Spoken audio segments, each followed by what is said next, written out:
नमस्कार, आप देख रहे हैं निष्पक्ष न्यूज और मैं हूं शीतल राजपूत। कुश्ती की कलंक कथा में हर रोज नए पन्ने जुड़ते चले जा रहे हैं। आरोपों की लिस्ट लंबी होती चली जा रही है। जंतर मंतर पर इंसाफ के लिए धरने पर बैठी बेटियां ब्रजभूषण शरण सिंह के इस्तीफे पर अड़ी हुई हैं, लेकिन ब्रजभूषण इस्तीफा देने की बजाय बेटियों को सुनामी लाने की चेतावनी दे रहे हैं। ये और बात है कि अपनी प्रेस कॉन्फ्रेंस में आज वो नहीं आए, उन्होंने प्रेस कॉन्फ्रेंस नहीं की। सफाई के लिए उन्होंने अपने बेटे को आगे किया।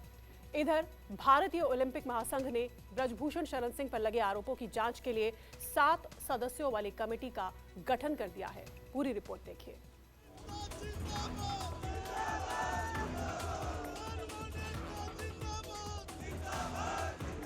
30 मिनट की ऑडियो है मेरे पास में। उनका कितना हरासमेंट हुआ है, कितना मेंटली टॉर्चर हुआ है। ऑफिस यहाँ से 500 मीटर दूर है, वो यहाँ से गोंडा क्यों भागे, फिर यही किलोमीटर हो सकता है हम खोल दें तो सुनामी आ जाए। खोदा पहाड़ और निकली चूहिया।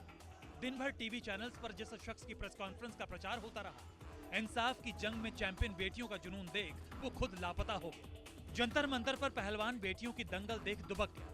संगीन आरोपों में घिरे भारतीय कुश्ती महासंघ के अध्यक्ष ब्रजभूषण शरण सिंह ने अपने बेटे को मीडिया के आगे खड़ा कर दिया। बेटे ने पिताजी के प्रेस कॉन्फ्रेंस टालने का सबब तो बिल्कुल बताया, लेकिन इशारों इशारों में ये जरूर बता दिया कि फिलहाल पापा इस्तीफा नहीं देंगे।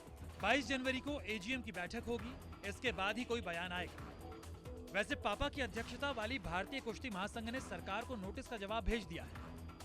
और हम लोगों को ये सूचित किया गया है कि रेसलिंग फेडरेशन के द्वारा खेल मंत्रालय को जो औपचारिक जवाब जाना था वो हम लोगों ने उनको प्रेषित कर दिया है, और 72 घंटे का जो मौका मिला था हम लोगों ने समय से किया है।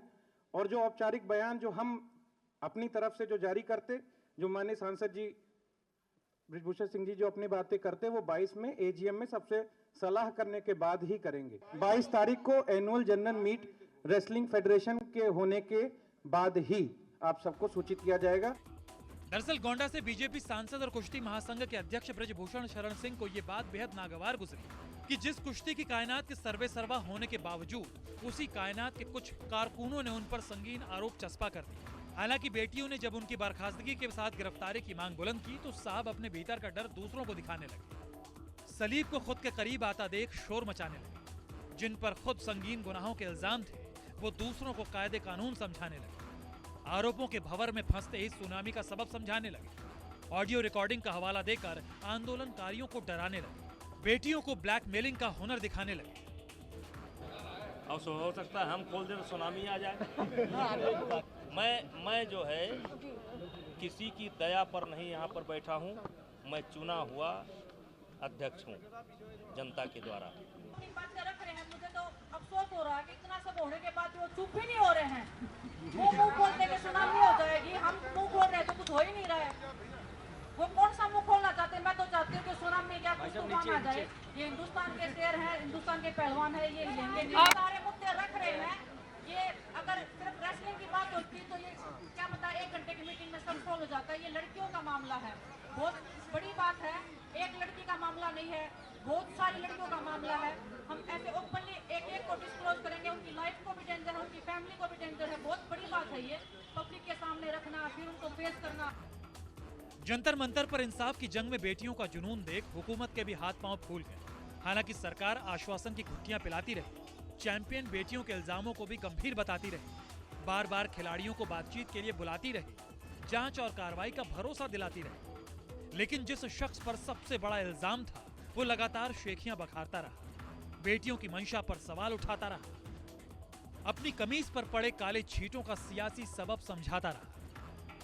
अध्यक्ष जी पे होगा, अध्यक्ष जी तो बोल रहे थे ना, किसी ने कभी शिकायत ही नहीं की हमारे साथ कुछ हुआ है। वो शिकायत हुई है, वो प्रूफ है हमारे पास। वो लड़कियां आज हमें प्रूफ दे रही हैं फोन करके। मैं किसी स्टेट का नाम नहीं ले सकती क्योंकि लड़कियों की लाइफ डेंजर में है और वो बहुत बड़ा मुद्दा है। वो जिस स्टेट से मैं हूँ डेफिनेटली वो उस स्टेट की नहीं है, वो उस स्टेट से आती है जहाँ पे रेसलिंग बिलोंग ही बहुत कम करती है। रुकने की व्यवस्था हम नहीं करते, रुकने की व्यवस्था आयोजक करता है और एक एक देश की टीम को एक एक जगह रुकाता है।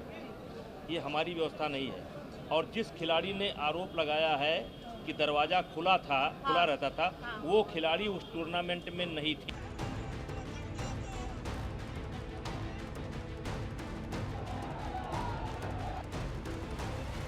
तीन दिनों से पहलवान बेटियों की टोली अपना करियर दांव पर लगाकर जिस शख्स के खिलाफ आंदोलन पर डटी थी, इस्तीफे और गिरफ्तारी की मांग पर अड़ी थी, वो बृजभूषण शरण सिंह सुबह तक यूपी के गोंडा में अपनी सियासी गोटियां बिछाते रहे। समर्थकों का सलाब दिखाकर खिलाड़ियों पर दबाव बनाते रहे। इशारों में खुद को खेल और खिलाड़ियों की पहचान से बड़ा बताते रहे। ये इन केन प्रकारण खुद पर लगे इल्जामों को झुठलाते रहे। खिलाड़ी का फोन आया है जी, मैं ना तो स्टेट का वो करूंगी, लेकिन वो जिस स्टेट से मैं हूँ डेफिनेटली वो उस स्टेट की नहीं है। वो मैं 30 मिनट की ऑडियो है मेरे पास में, उनका कितना हरासमेंट हुआ है, कितना मेंटली टॉर्चर हुआ है।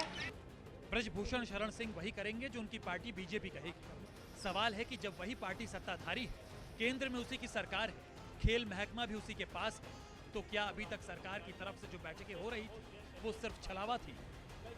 जंतर मंतर पर बैठे पहलवानों की टोली शायद इस संदेश को पहले ही सूंघ चुकी थी, तभी तो उन्होंने किसी राजनेता को अपने आंदोलन के मंच पर आने नहीं दी। बार बार ये दोहराया कि मंच खिलाड़ियों का है, खिलाड़ियों का ही रहेगा, लेकिन इंसाफ मिलने तक आंदोलन जारी रहेगा।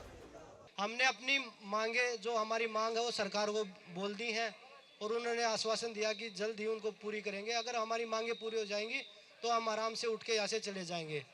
और आप लोगों को बता दूं, ना तो इसमें कोई राजनीति है, ना हम किसी राजनेता आदमी को यहाँ पे बुलाना चाहते हैं, ना कोई भी आएगा। हाथ जोड़ के रिक्वेस्ट है वो हमारे ऊपर स्टेज पे ना आए, क्योंकि ये लड़ाई हम खिलाड़ियों की है और लड़ाई गवर्नमेंट से या सेंट्रल गवर्नमेंट से, राज्य गवर्नमेंट से किसी से नहीं है। हमारी लड़ाई सिर्फ फेडरेशन से है।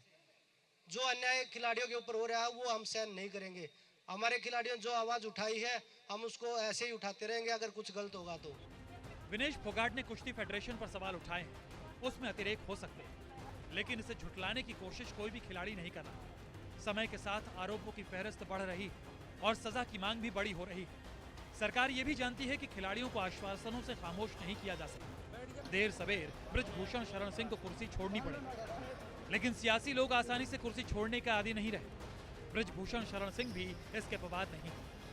तभी तो जिन बेटियों ने उन पर इल्जाम लगाए, अब वो उन्हीं पर उंगली उठा रहे हैं। बेकसूर बेटियां इल्जामों से घिर रही है, कसूरवार लग रहा शख्स खुलेआम ठहाके मार रहा है। Bureau report, news 24।